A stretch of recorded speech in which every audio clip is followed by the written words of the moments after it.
Muy bien, pues un cariñoso saludo a todos los hermanos reunidos. Que Dios nos permita ser cada vez más uno, como Cristo lo pidió al Padre, que sean uno, como nosotros somos uno. Y hoy estamos aquí unidos, celebrando esta maravillosa fiesta de Pentecostés. Quiero agradecer a los coros de México y al escuchar a los niños, me acordé de aquella escritura en Mateo capítulo 21, se las quiero leer.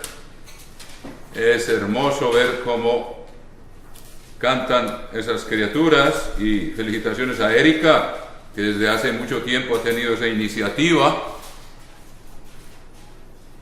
y ahora la está pudiendo llevar a cabo, gracias a Dios.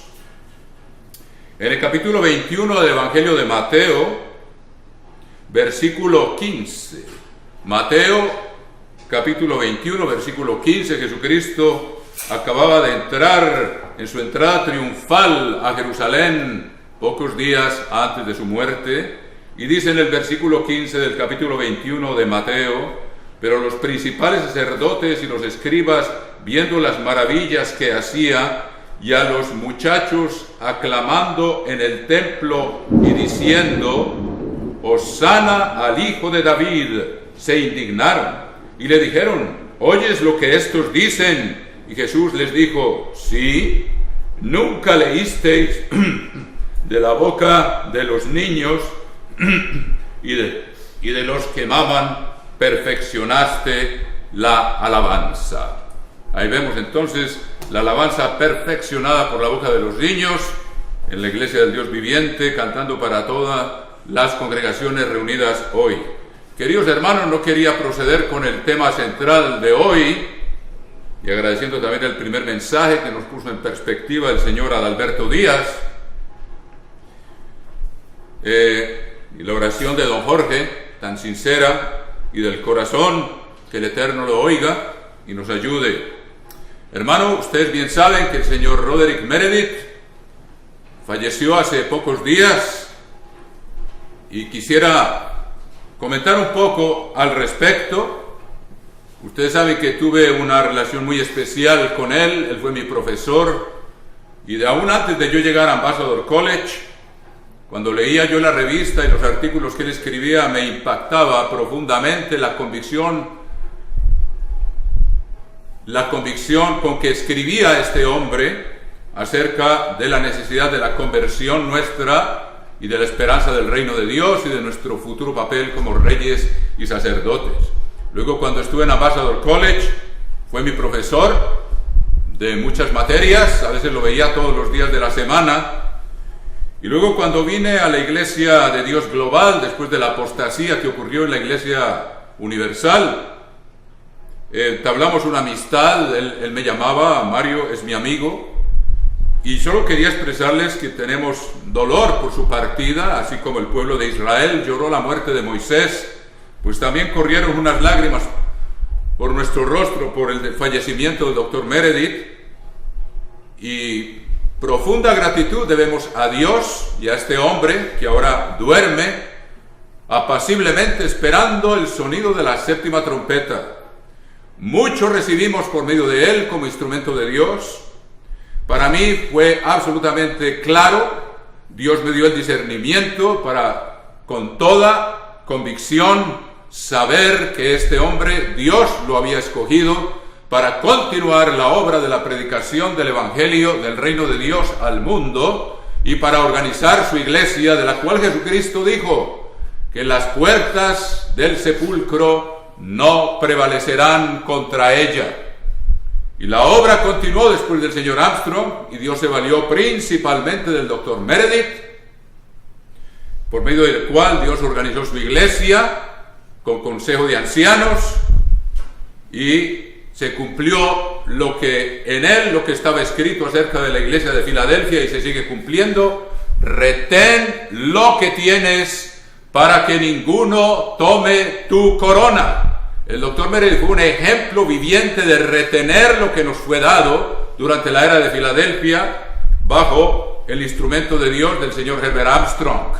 Las verdades que recibimos de Dios por medio de la Iglesia, columna y baluarte de la verdad, continuaron gracias a la convicción del Dr. Meredith, cuando muchos otros grupos poco a poco se han desviado, unos más y otros menos, de verdades centrales que recibimos, entre ellas el gobierno de Dios y la predicación como labor fundamental del tiempo del fin y alimentar al rebaño, hermanos.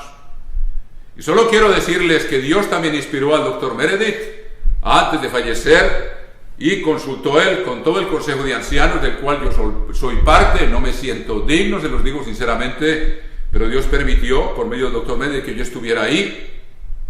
Y el que Dios escogió claramente por los frutos, como está escrito, por los frutos los conoceréis, el señor Gerald Weston, fue confirmado por unánimemente desde hace 2 años más o menos por el Consejo de Ancianos. Y todos estamos de acuerdo que era el hombre más calificado para continuar dirigiendo y presidiendo la obra de Dios sobre la tierra.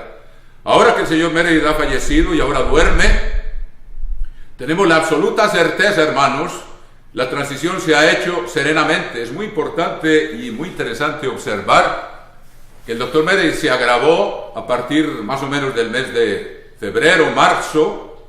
Sin embargo, Dios permitió que permaneciera con vida hasta que se llevó a cabo el Consejo de Ancianos bajo la dirección por primera vez del señor Gerald Weston.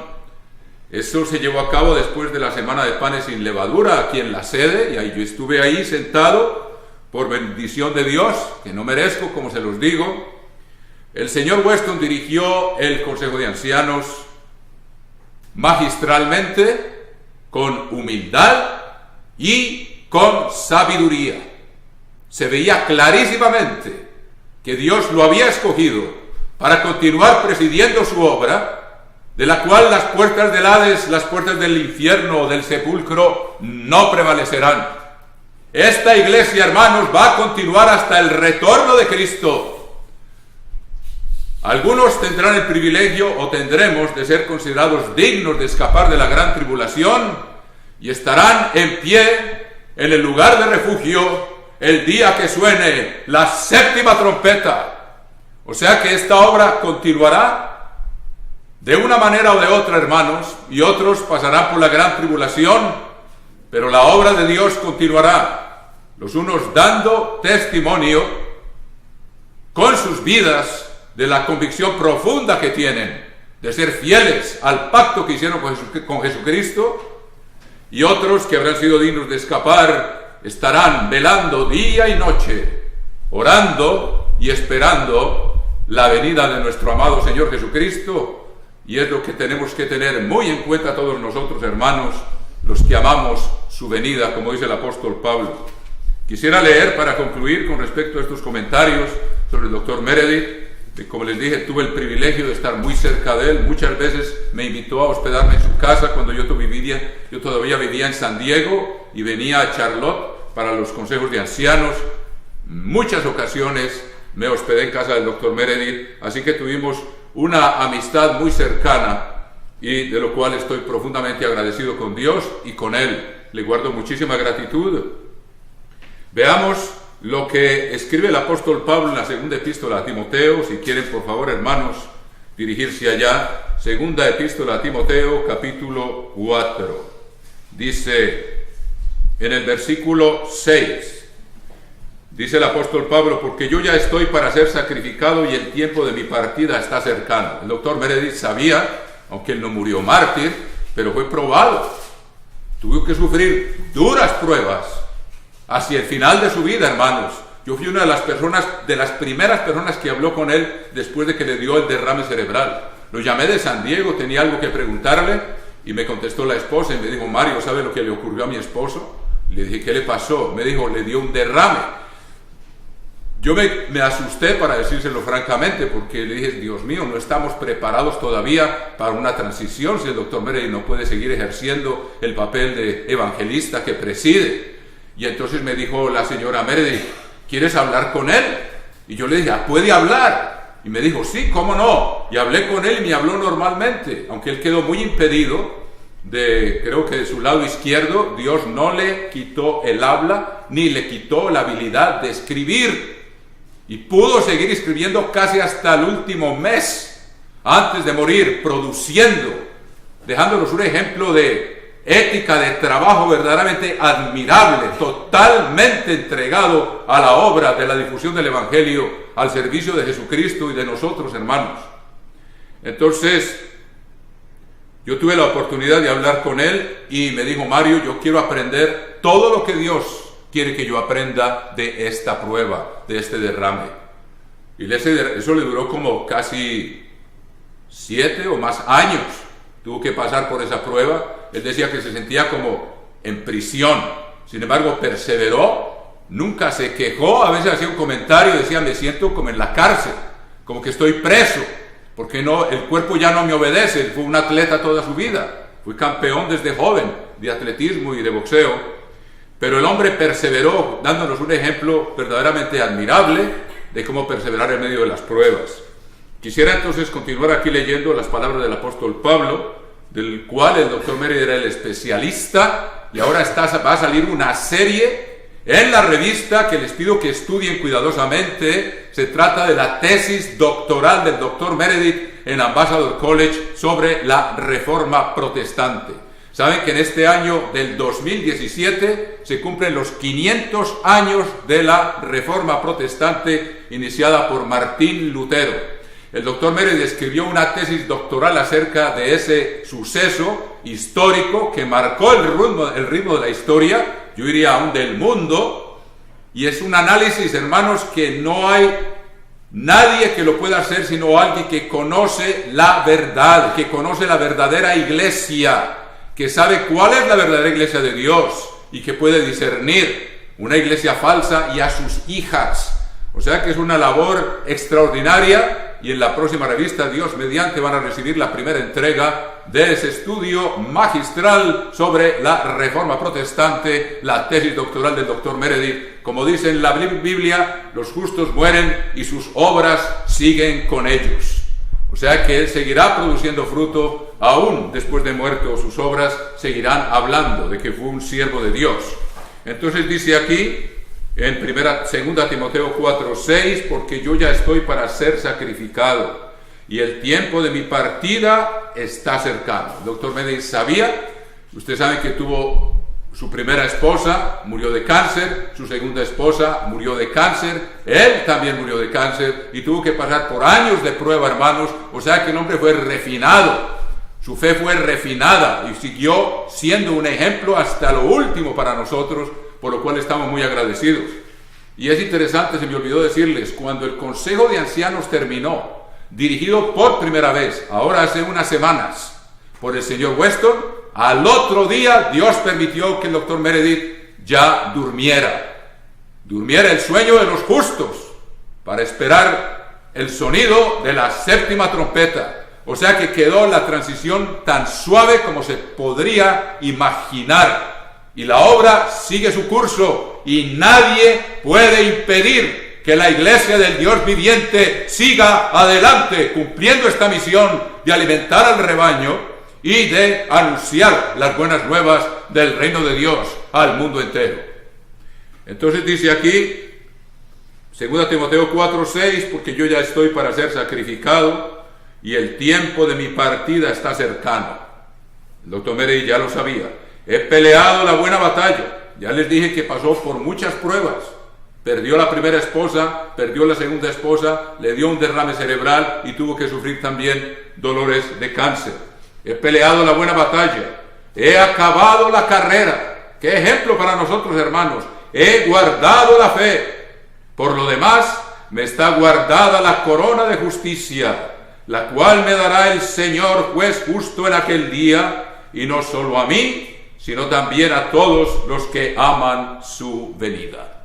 Esto lo doy como pequeño homenaje a la memoria de mi muy amado amigo y hermano y presidente de la Iglesia del Dios Viviente, el doctor Roderick Meredith.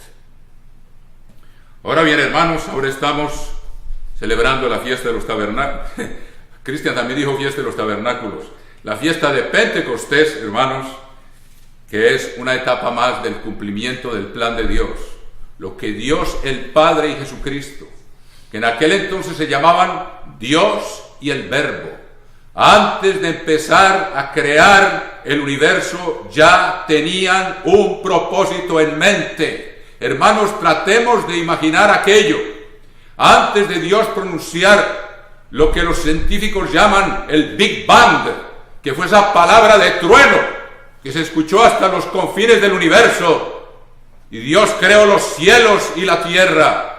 Antes de empezar a crear, ya tenía un propósito último en su mente. O sea que esta fiesta tiene un significado absolutamente asombroso, hermanos. Un significado de algo que tenía en mente nuestro Creador y ahora nuestro Padre. Y el que es el Verbo y habló con los profetas del Antiguo Pacto, y ahora es Jesucristo también sentado a la diestra del Padre. Un plan que ellos concibieron aún antes de que el tiempo existiera, cuando todavía estaban en esa dimensión en la cual ellos habitan, como dice el profeta Isaías. Él habita la eternidad, habita una dimensión superior a la nuestra del tiempo y el espacio. Y aún antes de empezar a crear tenían algo en mente, algo tan importante que la grandeza del universo, hermanos, está en segundo lugar comparado con lo que ellos tenían en mente, y es parte del propósito de ellos, de tener una herencia para una familia que Dios quería tener. Y veamos lo escrito en varias escrituras, 3 testigos para que ustedes sepan que les estoy confirmando lo que digo. La importancia de lo que este día significa. Este día significa el día en que Dios nos transmite su vida, la vida eterna, que Él es el único que puede, que tiene y que puede transmitir. El nombre de nuestro Dios es el Eterno, y ese eterno se aplica tanto a Jesucristo como al Padre. Pero el que transmite esa vida eterna es Dios el Padre, por eso se llama Padre. Y el que nos redime, el que nos purifica y convierte nuestros cuerpos en templos limpios cuando nos hemos arrepentido, es su Hijo Jesucristo. El Padre es el progenitor, el Hijo es el redentor, para que su plan se lleve a cabo y cada uno de nosotros se convierta en morada de Dios, en morada del Espíritu, en templo del Espíritu de Dios, que es la simiente de la vida eterna que Dios concibió antes de empezar a crear el universo, antes de que empezara a existir el tiempo. Ya lo tenía en mente, transmitir vida eterna a los hijos que Él quería tener. Por eso los que creen la doctrina de la Trinidad, hermanos, es un bloqueo al concepto del plan de Dios. Dios usa su espíritu para engendrar hijos. No es una persona, es el poder de Dios el Padre, por eso se llama Padre, para engendrar hijos. Si el espíritu fuera una persona, ya no hay más cabida en la divinidad. Al contrario, es algo que fluye de Dios, es algo que Dios el Padre utiliza para llevar a cabo lo que se propuso antes de empezar a crear el universo, dar vida eterna. Y Él se llama el Eterno. ¿Por qué se llama el Eterno? Es el único, Dios el Padre y Jesucristo, el Verbo y Dios son los únicos que siempre han existido. Un nombre es lo que alguien es, por eso no importa la pronunciación. Lo que importa es entender lo que ese nombre significa, el Eterno, el que siempre ha existido. Y Dios quiere transmitir esa vida que Él tiene por medio del Espíritu a aquellos que Él llama en su debido orden para convertirlos en sus hijos, gracias a la labor redentora de Jesucristo, como lo enunció nuestro querido hermano Adalberto Díaz. Esto empieza con la Pascua, que es la gran muestra de amor de ese Dios. En el principio era el Verbo estaba con Dios y el Verbo era Dios.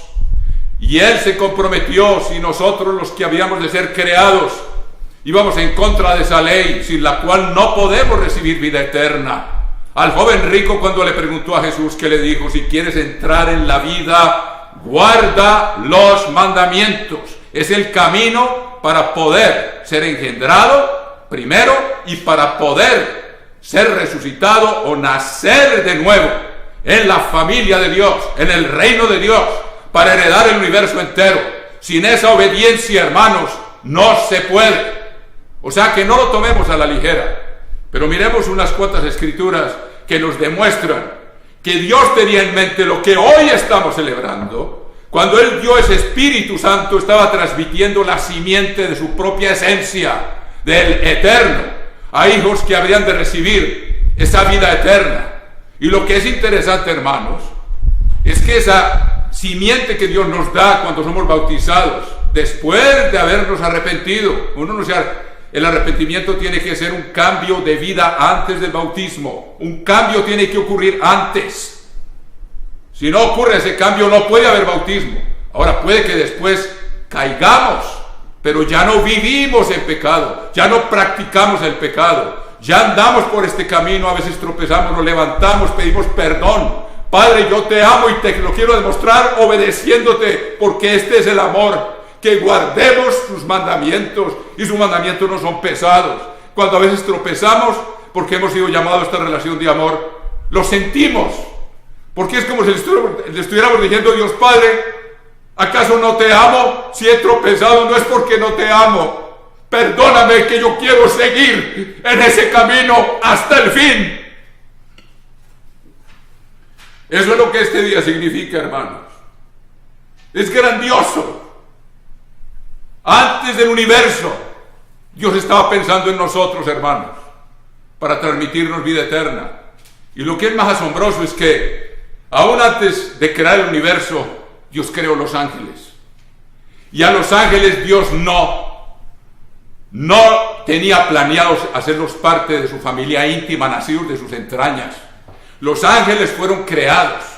Ellos empezaron a existir cuando Dios les dio la vida en el espíritu que ellos tienen. Pero aunque ustedes se asombren, les digo, los ángeles tienen el espíritu angélico. Es un espíritu creado por Dios, poderoso, y que se puede desarrollar en el carácter de desobediencia, como hizo Lucifer y los demonios que lo siguieron, o en obediencia, como hizo Miguel y como hizo Gabriel, que decidieron obedecer a Dios. Pero los ángeles tienen el espíritu angélico, pero ellos no tienen el espíritu de Dios. A ninguno de los ángeles dijo Dios jamás: mi hijo eres tú, yo te he engendrado hoy. Y a nosotros Dios nos dice que somos engendrados por Él, porque Jesucristo es nuestro hermano mayor, que fue engendrado por el Padre. O sea que los ángeles están destinados a ser siervos de los que serán herederos de la salvación, o sea, los que recibirán esa vida eterna. Y recuerden que el Espíritu Santo que Dios nos da y que hoy estamos celebrando es algo que jamás tuvo principio. Es una porción de eternidad que Dios el Padre nos da, porque Él siempre ha existido. Y si viene ese Espíritu, una simiente espiritual que Él tiene en sus entrañas, jamás comenzó. Entonces nos va a transmitir vida eterna. Miren lo que encierran esas palabras, hermanos. Vida eterna. A los ángeles los creó y les dio vida, pero con un espíritu angélico. No los creó con el potencial de recibir el Espíritu del Padre y ser engendrados como hijos para heredar la vida eterna. Y los mismos ángeles fueron destinados a ser siervos, y ahora lo son también, enviados al servicio de los que serán y los que son herederos de la salvación. Miremoslo, por ejemplo, en el libro de los Hebreos, hermanos. Hebreos capítulo 1 y versículo 5. Hebreos 1:5. Porque a cuál de los ángeles dijo Dios jamás: mi hijo eres tú, yo te he engendrado hoy. Mi hijo eres tú, yo te he engendrado hoy. A ninguno. Ellos no están hechos para ser hijos e engendrados por el Padre. Fueron creados con un gran propósito y son seres poderosos, seres hermosos, que cumplen esas funciones para las cuales Dios los creó, y son miles de millones, hermanos, como lo dice el capítulo 5 del libro del Apocalipsis. No me voy a detener en eso ahora, pero dice: mi hijo eres tú, yo te he engendrado hoy, y otra vez yo seré a el Padre y él me será a mi hijo. Ahora, los ángeles en el libro de Job, cuando Satanás viene a presentarse delante del trono de Dios, cuando Dios los convoca, se llaman hijos de Dios, pero hijos por creación. Adán, cuando Dios lo creó, cuando Dios lo hizo del polvo de la tierra, en el libro de Lucas dice que Adán era hijo de Dios, pero todavía no era hijo engendrado de Dios. Fue hijo creado por Dios, con el potencial de ser engendrado como el segundo Adán lo fue en el vientre de su madre María, cuando Dios el Padre mandó su Espíritu y lo engendró en el vientre de María. Así, hermanos, que nuestro llamamiento es muy grande, y en medio del mundo en que vivimos hoy es fácil caer en la especie de soncera o borrachera, o como ustedes lo quieran llamar, que el mundo de hoy, en la cual nos quiere arrastrar para arrebatarnos de la conciencia profunda y de meditar y de sacar tiempo para estudiar y meditar en el destino maravilloso que Dios tiene reservado para nosotros y del plan que está llevando a cabo. Veamos entonces en la epístola a Tito cómo Dios concibió el transmitirnos la vida eterna, y eso no es otra cosa que la promesa. Vamos a ver cómo la Biblia se interpreta a sí misma, y donde uno menos piensa hay cosas magníficas, profundas y sublimes en las cuales debemos meditar, pidiéndole a Dios: Señor, abre mis ojos y miraré las maravillas de tu ley. Primera epístola a Tito, primer capítulo, versículo 1. Pablo, siervo de Dios y apóstol de Jesucristo, conforme a la fe de los escogidos de Dios y el conocimiento de la verdad, que es según la piedad. Por ese buen entendimiento tienen los que practican sus mandamientos. Tus mandamientos son verdad, dice el Salmo 119. Y para poder entender, tiene que ser según la piedad, que quiere decir obedeciéndolos. Eso es lo que significa la piedad, la obediencia a esos mandamientos. Sin eso no se puede entender. Y luego dice, el conocimiento de la verdad, que según la piedad, en la esperanza de la vida eterna, la cual Dios, que no miente, prometió vida eterna antes del principio de los siglos. Antes del principio de los siglos, antes del Big Bang, antes de que se iniciaran los planetas y las constelaciones y las galaxias, Dios tenía en mente tener hijos y darles vida eterna, y lo prometió. Por eso, lo que Él prometió se llama la promesa. Vamos a verlo por un momento en el libro de Lucas, y ahí lo verán ustedes, las palabras de Jesucristo, cuando se estaba despidiendo de sus discípulos. Dice: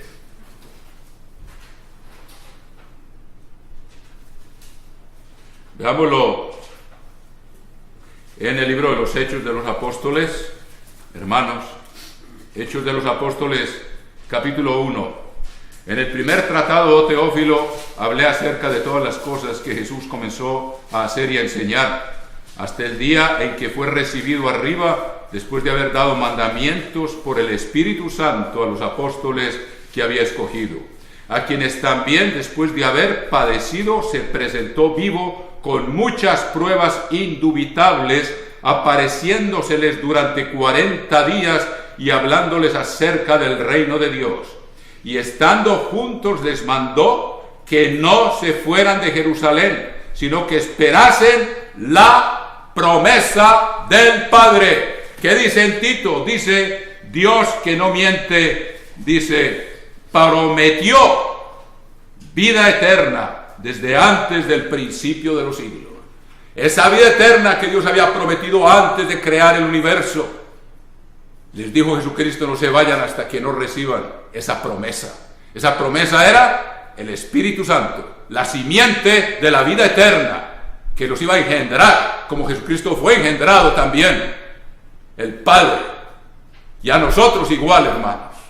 Dijo: no se fueran de Jerusalén, sino que esperasen, versículo 4, capítulo 1 de Hechos, la promesa del Padre. ¿Cuál promesa? La que Él se propuso antes de empezar a crear el universo. Eso era lo que ellos tenían en mente.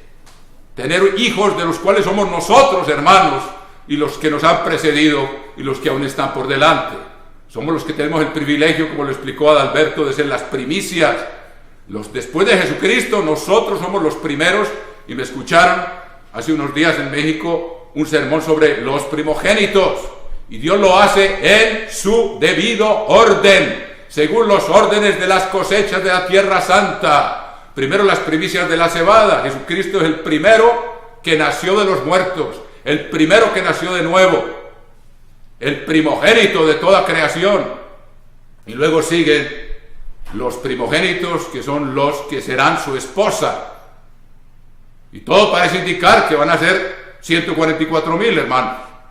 Y luego siguen los frutos del verano. Son 3 cosechas distintas. Y nosotros tenemos, y a ellos también Dios les va a dar vida eterna. Y cuando ellos entren en el reino, Jesucristo le entregará el cetro del gobierno al Padre, para que Él sea todo en todos. En Jesucristo, en el rango que Él tiene, que ha recibido poder, todo poder sobre el cielo y sobre la tierra, a nosotros que estamos sujetos a la cabeza que es Cristo, y luego a los que vienen después, que estarán sujetos a nosotros, como primogénitos, reyes y sacerdotes. Un plan maravilloso, asombroso, hermanos, que conocemos por habernos Dios revelado estas fiestas por medio del señor Armstrong. Entonces, ahí vemos que era esa promesa del Espíritu Santo, es la grandeza del significado de esto. Ahora, veanlo confirmado también, de que era algo que Dios se había propuesto en la segunda epístola a Timoteo. Segunda epístola a Timoteo, veamos en el capítulo 1 y versículo 9. Segunda epístola a Timoteo, capítulo 1 y versículo 9. Quien nos salvó y llamó con llamamiento santo, no conforme a nuestras obras, sino según el propósito suyo. Recuerden, Él se propuso algo. Y la gracia que nos fue dada en Cristo Jesús antes de los tiempos de los siglos. Ahí lo tienen. Los dos se pusieron de acuerdo, el uno para ser el progenitor y el otro para ser el redentor, para que su plan no fallara. Y aquí lo estamos celebrando y va en plena marcha y triunfante, y triunfará. Y se los digo con cariño, hermanos, con nosotros o sin nosotros. Pero lo que Dios se ha propuesto se cumplirá. Y hasta ahora está a punto de llegar a cumplimiento de una etapa fundamental, la de los primogénitos. Que Dios nos dé la dedicación y que nos dé ese estado de alerta y de conciencia real de lo que Dios está haciendo con nosotros, hermanos, para que no lo tomemos a la ligera y se duerma en nosotros aquello y no lo tomemos y ofendamos la presencia de Dios dentro de nosotros, porque Jesucristo dijo que el Padre y Él vendrían a morar en nosotros. ¿Cómo? Por medio del Espíritu Santo, del cual nos convertimos en templo, cuando hemos sido purificados por la sangre de Cristo y hemos aceptado el nuevo pacto. ¿Qué es el nuevo pacto? Las leyes escritas en la mente y el corazón, la mente de Dios, la forma como Dios razona, el Espíritu las escribe en la mente y el corazón.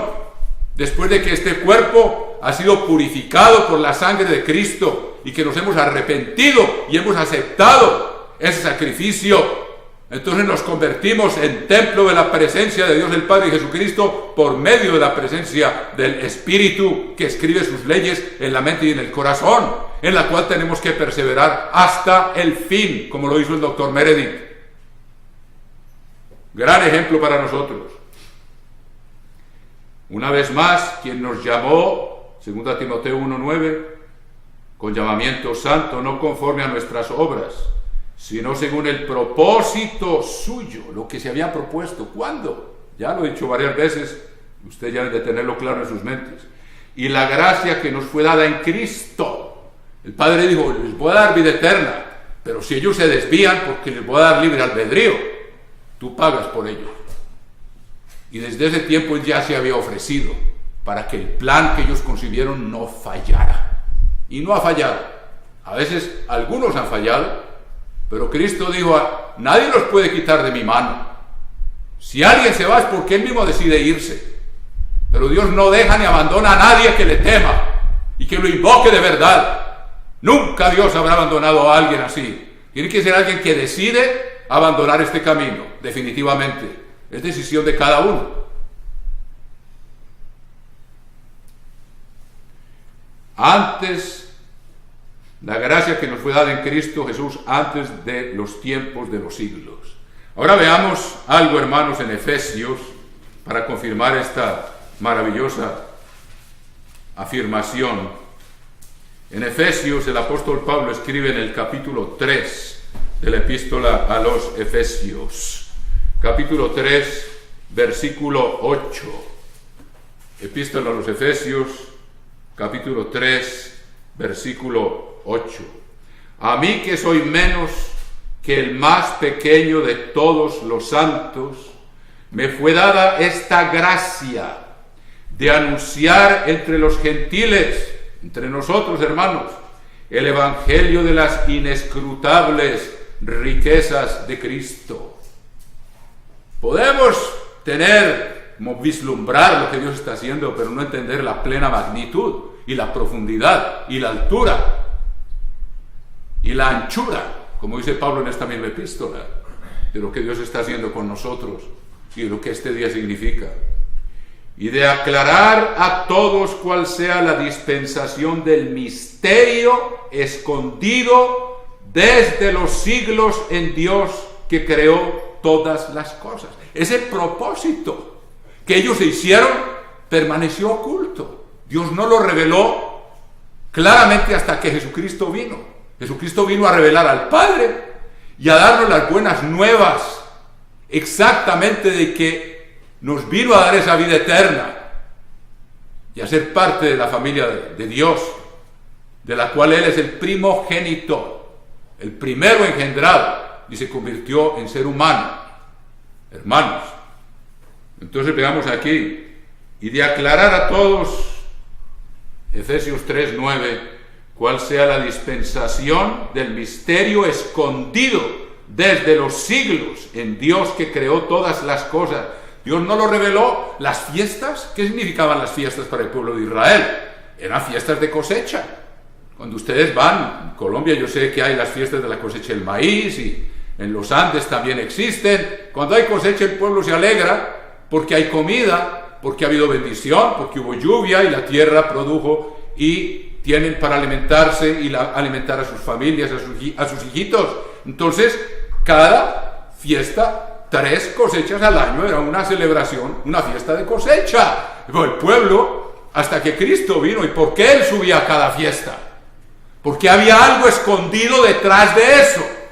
Aquello era algo que salía de la tierra, y nosotros íbamos a ser hechos primero del polvo de la tierra, pero Dios iba a poner una simiente de vida eterna dentro de este vaso hecho de polvo, para que naciera de nuevo, con vida eterna. Pero eso nunca fue revelado, eso permaneció escondido. La gente iba y se regocijaba, como Dios decía, subían a la fiesta de la Pascua y se regocijaban de que el pueblo había sido libertado de Egipto. Ahora nosotros entendemos cómo se aplica a nosotros hoy, que nos sacó del pecado y nos perdonó todas nuestras transgresiones. Y luego en esa temporada, en esa semana de panes sin levadura, se iniciaba la cosecha después del sábado semanal, cuando se cortaban las primeras espigas maduradas de cebada que representaban a Cristo que había resucitado. Empezaba la siega de la cebada y el pueblo se alegraba porque había comida. Podían hacer pan de cebada, etcétera. Y recuerden que cuando Jesucristo multiplicó los panes y los peces, en varias ocasiones fueron panes de cebada que lo representaban a Él, quien es nuestro alimento hoy, espiritual y físico también, porque por Él fueron creadas todas las cosas. Y Él fue el que creó el alimento y nos creó a nosotros y nuestro sistema digestivo, todo ello. Entonces la gente llegaba y después, a las 7 semanas, subían a celebrar otra cosecha, la fiesta de la cosecha del trigo. Y había alegría, y Dios dijo, alégrense porque les estoy dando una cosecha. Pues yo no sabía lo que había detrás de eso, nosotros hoy lo sabemos, y era un misterio que estaba escondido detrás de esas cosechas y de esas fiestas, y que Dios nos ha revelado por medio de su iglesia, hermanos. Entonces subían a celebrar la fiesta de la cosecha del trigo, y había alegría porque había habido cosecha de trigo, que se maduraba a las 7 semanas de haberse empezado la cosecha de la cebada. Y había gozo y había alegría, pero de ahí no pasaba. Ellos no entendían lo que Dios estaba haciendo y lo que estaba representando con esas fiestas, hermano. Y luego se iban a sus lugares y empezaban a cosechar los frutos del verano.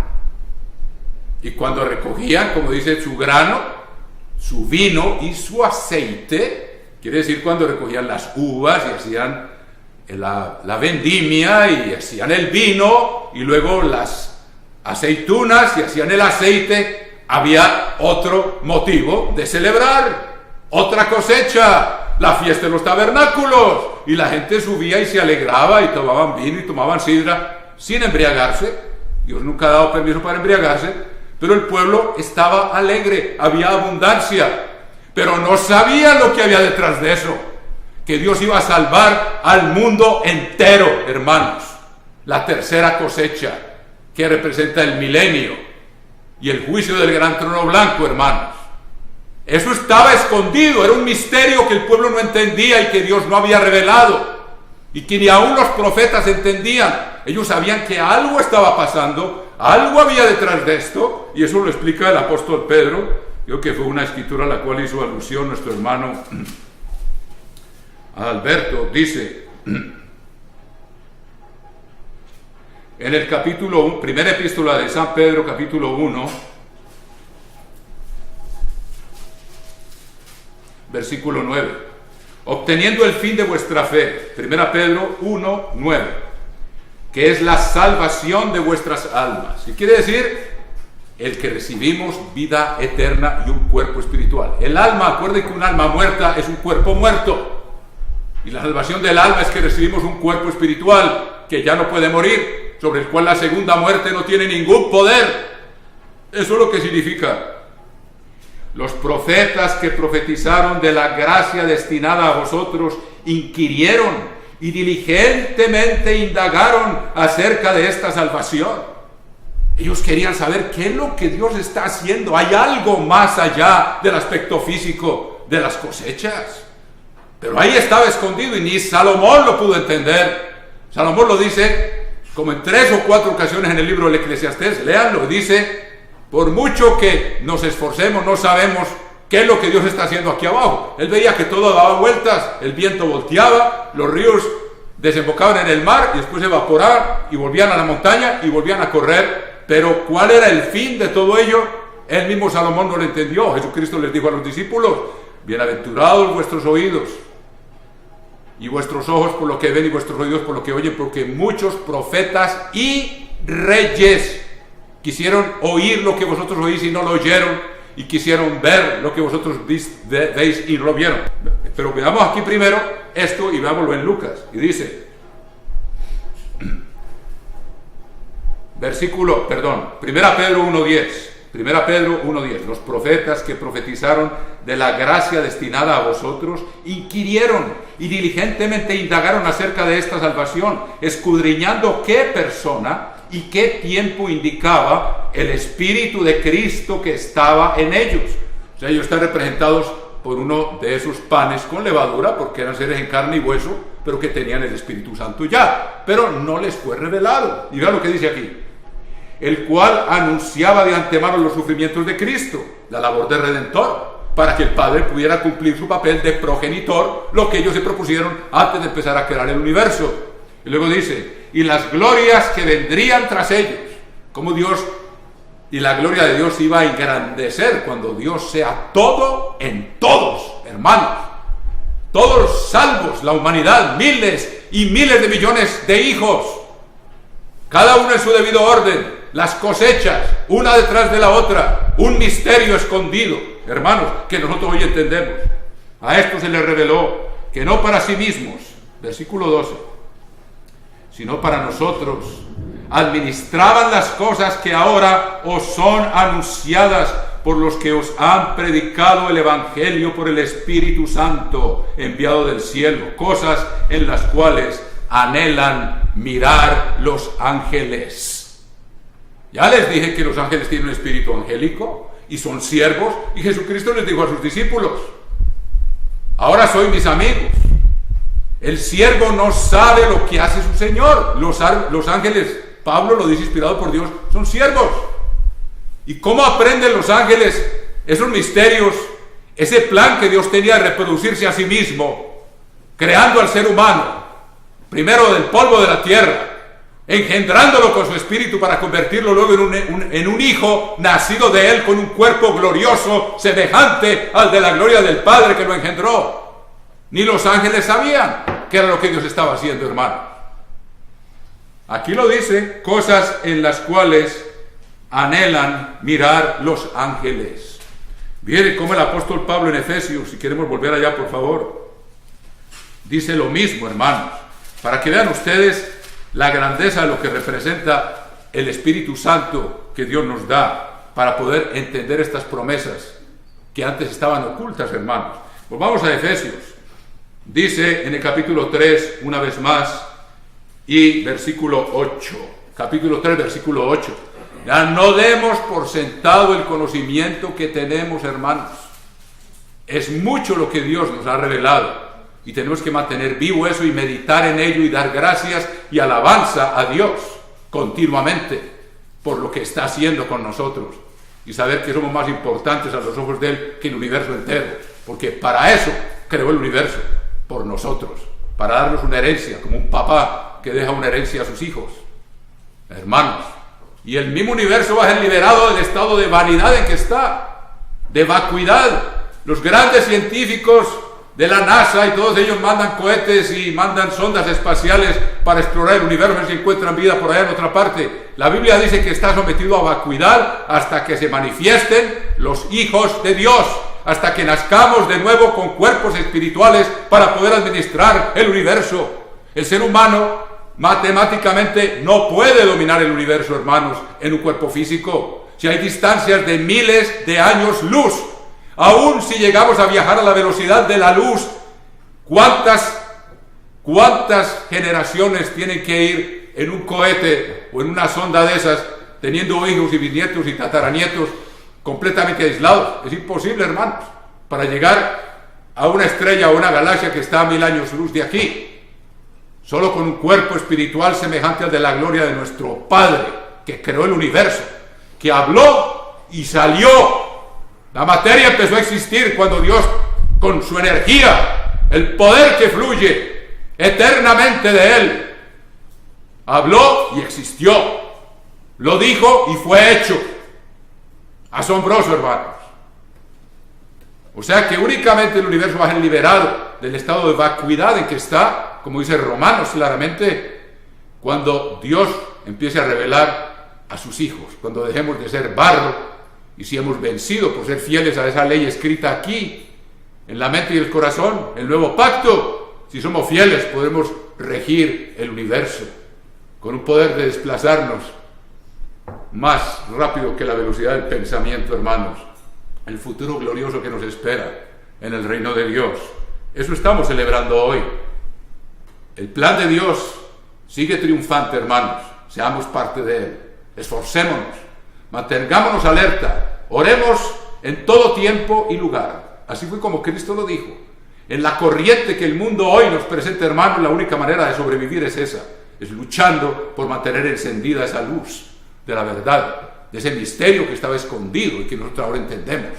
Estaba escondido detrás de las fiestas, en las cosechas en las que el pueblo se alegraba. ¿Cuánto más nos tenemos que alegrar ahora sabiendo que son cosechas de hijos espirituales de Dios el Padre, que ha engendrado con su Espíritu? Por eso los que creen la Trinidad están completamente sellados y cerrados al entendimiento del plan de Dios. No lo entienden ni lo pueden entender. El Espíritu Santo es el poder de Dios el Padre para crear, pero también, cuando Él lo decide, para engendrar hijos, como ustedes y yo, hermanos. Capítulo 3 de Efesios, versículo 9. Bueno, otra vez, versículo 8. Efesios 3, 8. A mí, que soy menos que el más pequeño de todos los santos, me fue dada esta gracia de anunciar entre los gentiles el Evangelio. ¿Qué es el Evangelio? Las buenas noticias de las inescrutables riquezas de Cristo, y de aclarar a todos cuál sea la dispensación del misterio escondido desde los siglos en Dios. Estaba escondido. Ya le leí que los profetas añoraban saber qué era lo que Dios estaba haciendo, que creó todas las cosas para que la multiforme, oigan esto, la multiforme sabiduría de Dios sea ahora dada a conocer por medio de la iglesia a los principados y potestades en los lugares celestiales. ¿Quiénes son los principados y potestades? Son rangos angélicos. Dios creó diferentes clases de ángeles. Mírenlo en Colosenses, ahí está. Vamos a volver ahí, pero para que ustedes entiendan eso. ¿Quiénes son los principados y las potestades? La misma Biblia es la que nos puede decir. Entonces ellos entienden lo que Dios está haciendo por lo que yo les estoy predicando a ustedes. Eso es lo que dice aquí. Para que sea dada a conocer la multiforme sabiduría de Dios, sea dada a conocer por medio de la iglesia a los principados y potestades en los lugares celestiales. Ellos son superiores en fortaleza a nosotros, pero nosotros tenemos un espíritu en el hombre, vamos a ver si tenemos tiempo de estudiarlo, que puede albergar el espíritu de Dios, el espíritu divino. Los ángeles recibieron un espíritu angélico. Ellos no tienen el espíritu de Dios, ellos no han sido engendrados.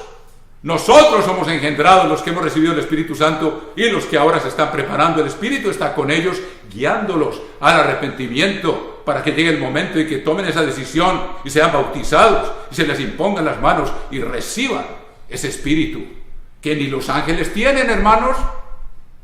Ellos son siervos de los que son llamados a esta salvación, a recibir la simiente de la vida eterna. Y dice aquí en Colosenses, mire usted, 1:15, cómo Jesucristo fue el que creó, Dios por medio del verbo, creó los principados, creó los ángeles. Míralo, aquí está. Colosenses 1:15. Él es la imagen del Dios invisible, Jesucristo, el primogénito de toda creación. Primogénito de toda creación, el primero que volvió a nacer. Primero se hizo polvo, se hizo carne, y es el primero que resucitó con un cuerpo espiritual. Él, por eso es el primogénito de los muertos. Gracias a Dios que tenemos ese entendimiento que Dios nos da por medio de su iglesia. Porque en Él fueron creadas todas las cosas, las que hay en los cielos y las que hay en la tierra, visibles e invisibles. O sea, ellos crearon cosas invisibles.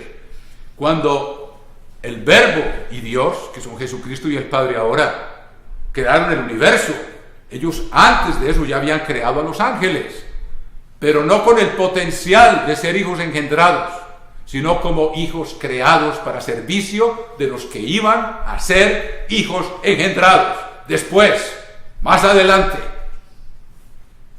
Ellos son de otra especie, hermanos, y ahora vamos a ver algo muy importante con respecto a eso. Dice aquí: Él es la imagen del Dios invisible, Colosenses 1:15.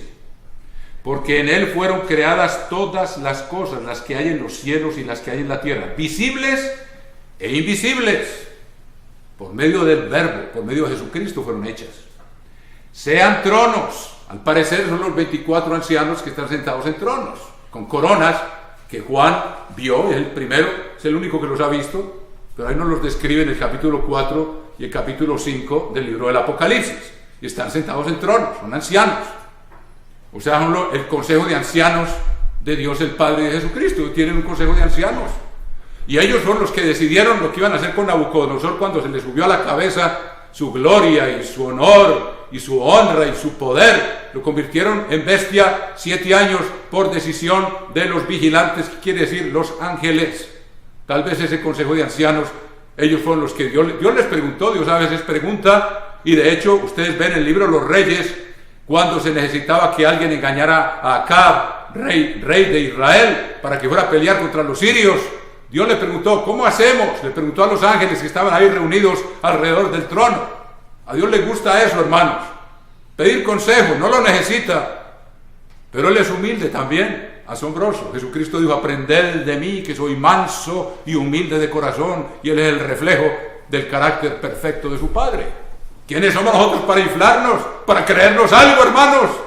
Podemos parecer ridículos ante Dios, que es humilde y que es el creador del universo entero. Por eso Él abomina el orgullo y la soberbia. Y no pueden estar delante de Él. Él resiste a los soberbios y da su gracia a los humildes. Entonces dice, visibles e invisibles, sean tronos. Seguramente, ahora yo no soy dogmático, pero parece ser, son los 24 ancianos.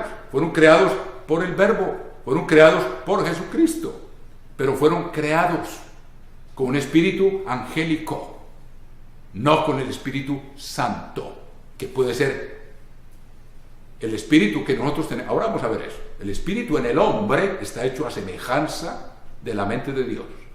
No es todavía la mente de Dios, pero está hecho a semejanza. Es de la especie de Dios y puede ser engendrado por el Espíritu de Dios. Los ángeles no tienen ese privilegio, hermanos. Nosotros lo tenemos. Tronos, sean dominios, sean principados, sean potestades, todo fue hecho por medio de Él y para Él. Ahí lo tienen. La Biblia se interpreta a sí misma. O sea que, una vez más, repitamos en Efesios capítulo 3 y versículo 10. Efesios 3, 10, para que la multiforme sabiduría de Dios sea ahora dada a conocer por medio de la iglesia a los principados y potestades en los lugares celestiales. Ahí lo tienen bien claro. O sea, los ángeles reciben instrucción porque ellos son siervos y el siervo no sabe lo que hace su Señor, y nosotros, Jesucristo nos considera amigos, si no, no podríamos entender esto, y los ángeles aprenden lo que Pedro también dijo, cosas en las cuales anhelan mirar los ángeles. ¿Qué es lo que Dios está haciendo? Nos lo revela a nosotros, y por medio de la iglesia y la predicación, los ángeles aprenden cuál es el plan de Dios. Para ellos también estaba escondido, hermanos. Es para entender un poco la grandeza de lo que Dios está haciendo con nosotros. Conforme al propósito eterno, versículo 11, Efesios 3, 11, conforme al propósito eterno que hizo en Cristo Jesús nuestro Señor, en quien tenemos seguridad y acceso con confianza por medio de la fe en Él. Por lo cual pido que no desmayéis a causa de mis tribulaciones por vosotros, las cuales son vuestra gloria. Ahora veamos también en 1 Corintios cómo el apóstol Pablo explica algo muy importante. ¿Qué es lo que nos diferencia de los ángeles? ¿Qué significa que Dios nos haya hecho a imagen y semejanza de Él? ¿Qué hay escondido detrás de eso? Eso también estaba oculto. También estaba oculto. Y en el capítulo 2, versículo 6 de 1 Corintios, vean ustedes confirmado lo que les he estado diciendo. 1 Corintios 2:6, sin embargo hablamos sabiduría entre los que han alcanzado madurez, y sabiduría no de este siglo, ni de los príncipes de este siglo. No es sabiduría de Platón, ni de Aristóteles, ni de ningún filósofo, ni de ningún doctor PhD. Jesucristo, que lo voy a leer aquí ya, también, aquí nos atan las escrituras. No me pierdan ahí, por favor, 1 Corintios 2:6, pero vean las palabras de Jesucristo aquí, en Lucas 10:21. Lucas 10:21. Nosotros no tenemos grandes títulos universitarios, hermanos, pero Dios se ha complacido en revelarnos lo que tenía escondido, lo que el mundo ni los mismos ángeles entendían. Nosotros lo podemos entender por medio de estas fiestas que estamos celebrando, hermanos. No lo merecemos, pero Dios se complace en que así sea. Y es necesario tener un corazón de niño, como los niños que cantaron ahora esa alabanza tan hermosa.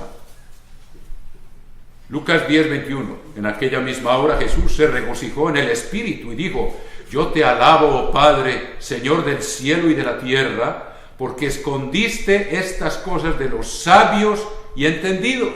Es un misterio escondido. Ellos todavía no lo entienden. Y si alguno me está oyendo, le va a parecer una locura lo que estamos hablando. Y Pablo así lo dice, lo vamos a leer ahora. Y las has revelado a los niños. Sí, Padre, porque así te agradó. Todas las cosas le fueron entregadas por mi Padre. Y nadie conoce quién es el Hijo sino el Padre, ni quién es el Padre sino el Hijo. Por ejemplo, los que creen la Trinidad no entienden ni lo que es el Padre ni lo que es el Hijo. Y aquí no se menciona al Espíritu como persona. Es lo que fluye de ellos, el poder con el cual crearon el universo, el poder con el cual crearon los ángeles. Y el Padre lo usa también como el poder con el cual engendra hijos, hermanos. Ni quién es el Padre sino el Hijo, y aquel a quien el Hijo lo quiera revelar. Y volviéndose a los discípulos les dijo: aparte, bienaventurados los ojos que ven lo que vosotros veis, porque os digo que muchos profetas y reyes, ya vimos que Pedro lo dice en el primer capítulo, que los profetas que anunciaron estas buenas noticias de lo que Dios está haciendo, engendrando hijos para elevarlos a la dignidad de su propia gloria, aunque Él siempre será el Padre, siempre será el mayor, estaremos sujetos, oigan esto, y es importante, por eso estamos en entrenamiento ahora, estaremos sujetos a autoridad por la eternidad. Jesucristo es la cabeza de la iglesia.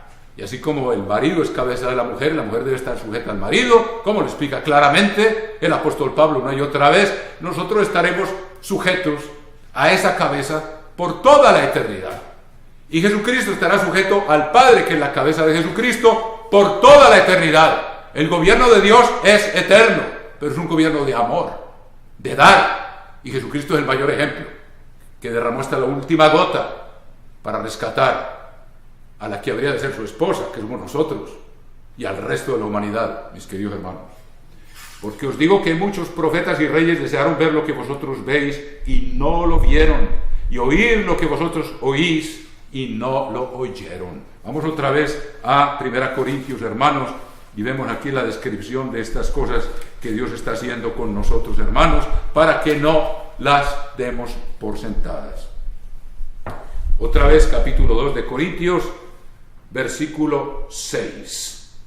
1 Corintios 2:6. Sin embargo, hablamos sabiduría entre los que han alcanzado madurez, y sabiduría no de este siglo, ni de los príncipes de este siglo. Lo acabamos de leer en Lucas 10. Padre, te alabo porque escondiste estas cosas de los sabios y entendidos, que tienen muchos diplomas, que se les sube a la cabeza, aunque no está mal estudiar. No está mal tener diplomas, pero tiene uno que mantenerse en guardia por el conocimiento. El conocimiento envanece y el amor edifica. Hay una tendencia a producir vanidad.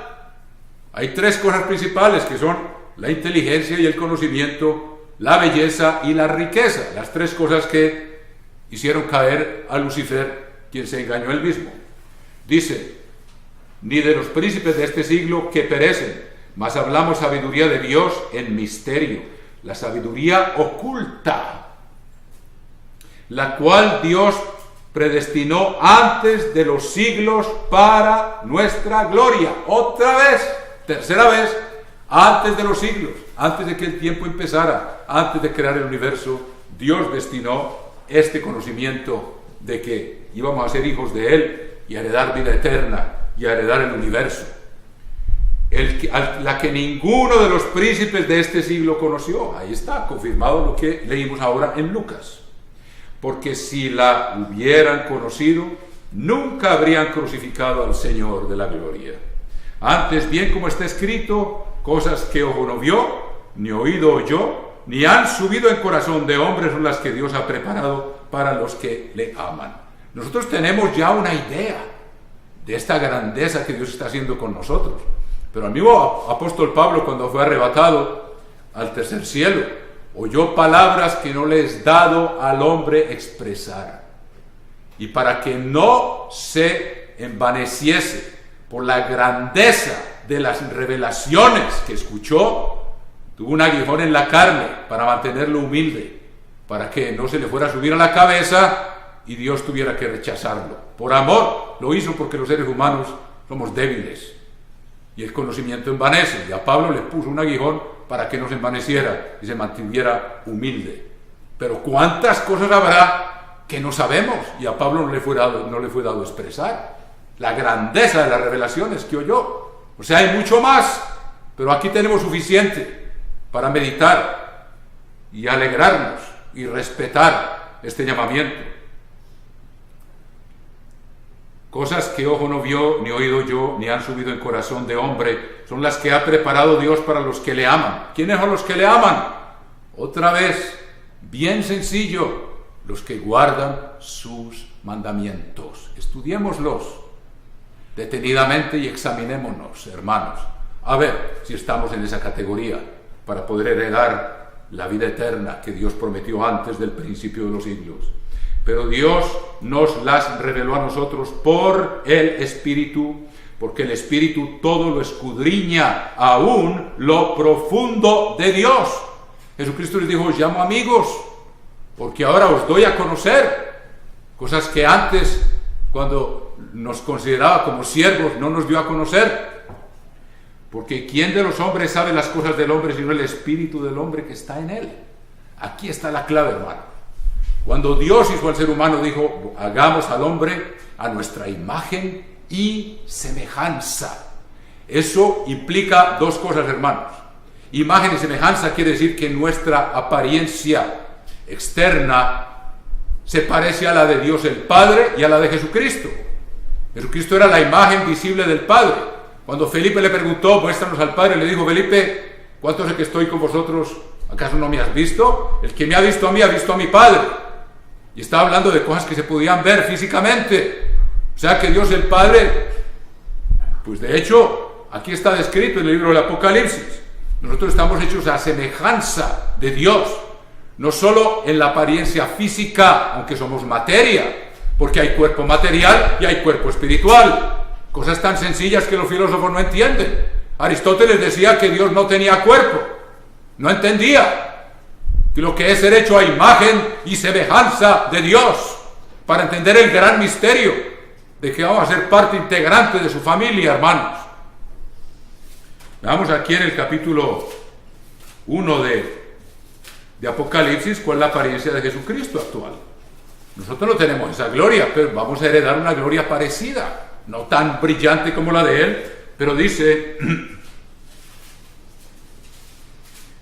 Apocalipsis 1:10: yo estaba en el Espíritu en el día del Señor y oí detrás de mí una gran voz como de trompeta que decía: yo soy el Alfa y la Omega, el primero y el último. Escribe en un libro lo que ves y envíalo a las 7 iglesias que están en Asia: a Éfeso, Esmirna, Pérgamo, Tiatira, Sardis, Filadelfia y Laodicea. Y me volví para ver la voz que hablaba conmigo, y vuelto vi 7 candeleros de oro, y en medio de ellos, aquí Cristo ya había resucitado, ya había ascendido a los cielos, y Él tiene una visión de su apariencia actual. Y dice ahí: me volví para ver la voz que hablaba conmigo, versículo 12, y vuelto vi 7 candeleros de oro, versículo 13. Y vi en medio de los 7 candeleros a uno semejante al Hijo del Hombre. El hombre fue hecho semejante a Dios, y Dios tiene semejanza con el Hijo del Hombre. Es claro, hermanos. No hay que darle muchas vueltas, ni hay que hacer una tesis doctoral con respecto a esto, hermanos. Luego, ¿qué dice? Vestido de una ropa que llegaba hasta los pies. No tenía pies. Y ceñido por el pecho con un cinto de oro. Tenía pecho.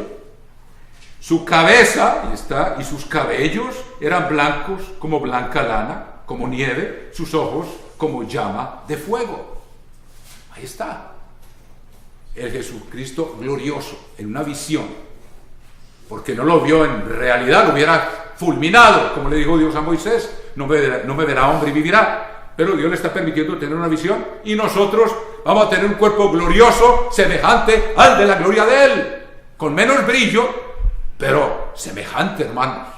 Así como Él llevó la imagen nuestra, nosotros llevaremos la imagen del celestial, lo dice Pablo. Eso es lo que estamos celebrando hoy. Sin Pentecostés eso no es posible. Así es como el Dios el Padre engendra hijos que se van a parecer a Él. Pentecostés tiene muchas ramificaciones, hermanos.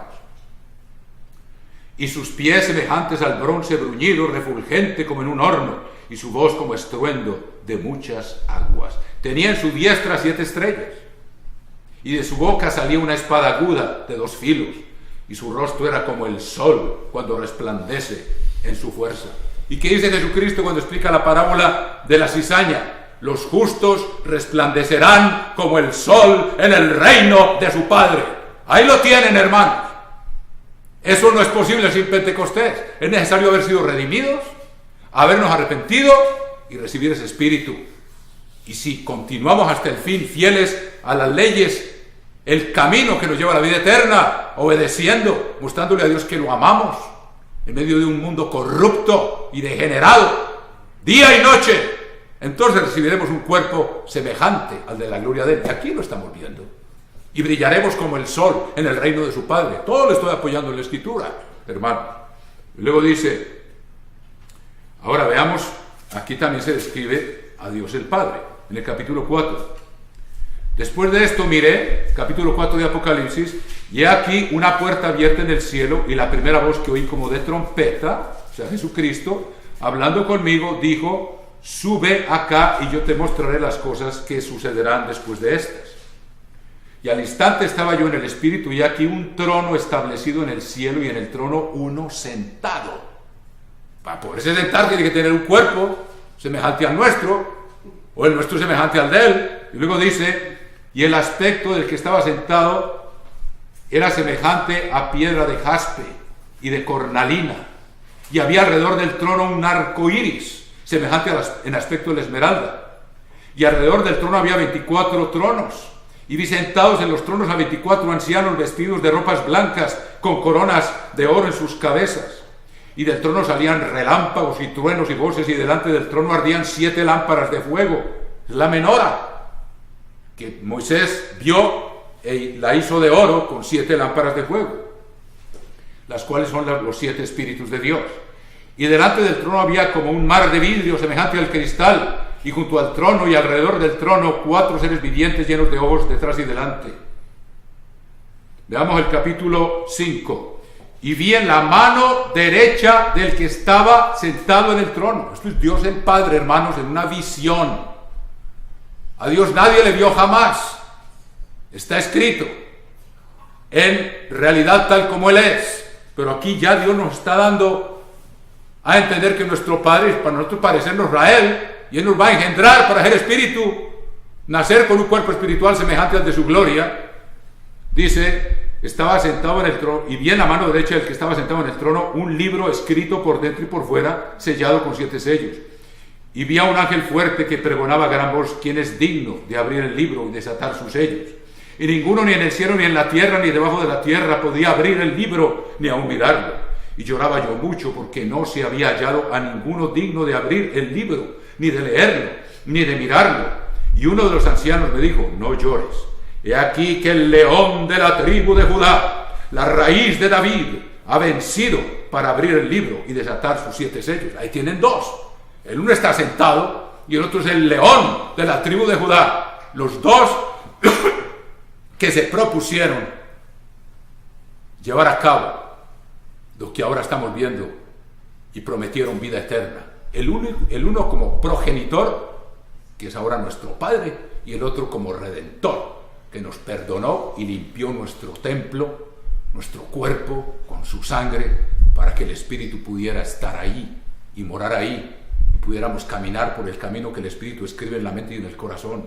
Los 10 mandamientos que fueron dados en el día de Pentecostés en el libro del Éxodo. Todo está perfectamente armonizado, hermanos. Ahí está el camino que tenemos que seguir. Y miré y vi en medio del trono y de los 4 seres vivientes y en medio de los ancianos estaba en pie un cordero como inmolado. Aquí esto ya es simbólico, claro, pero vemos que hay 2. Está el Padre y está el Cordero, que también se le llama el león de la tribu de Judá, que venció para abrir el libro y revelarnos las profecías que hoy entendemos del libro del Apocalipsis, hermanos. Nosotros tenemos un cuerpo semejante al de nuestro Padre. Ahora, vamos a ver aquí en forma panorámica, hermanos, tomándome unos minutos más, no los quiero cansar. Quiero respirar un poquito. Es un tema fascinante. Pues yo creo que no voy a meter con él ahora. Ustedes que dicen, es que pronto me regañan aquí, me han dicho que tengo que acortar los mensajes. Hermano, yo creo que si con lo que hoy hemos oído, que Dios nos ha enseñado, mantenemos esto vivo y lo meditamos, nos damos cuenta de la grandeza de lo que representa esta fiesta, hermano. Que este día recibimos el Espíritu, No que sea el único día en que Dios lo da. Dios lo da cuando una persona se arrepiente y cuando es bautizada y cuando le son impuestas las manos, no importa cuál sea la fecha en todo el año, porque son cosas que Dios ya está cumpliendo en cualquier momento, porque Jesucristo ya hizo su parte para que pudiera ser posible. Ya Él murió, ya derramó su sangre para purificar nuestro templo. La palabra pacto también significa purificación, berit, en hebreo, B-E-R-I-T-H, purificación, pero también significa la ley de Dios. Moisés bajó del monte con el pan, las tablas del pacto en su mano, los 10 mandamientos. Entonces todo está unido. Dios nos está preparando entonces, hermanos, para que desarrollemos el carácter de Él, para poder reinar con Él por la eternidad y podamos entonces nacer de nuevo, porque ahora únicamente hemos sido engendrados, mis queridos hermanos. Creo que hay mucho más que decir al respecto. Quiero hacer un estudio sobre el Espíritu en el hombre y lo podremos hacer a manera de estudio una de estas noches o de un estudio tal vez para toda la iglesia en una ocasión ya próxima. Que Dios los bendiga, hermanos queridos, y será hasta la próxima vez.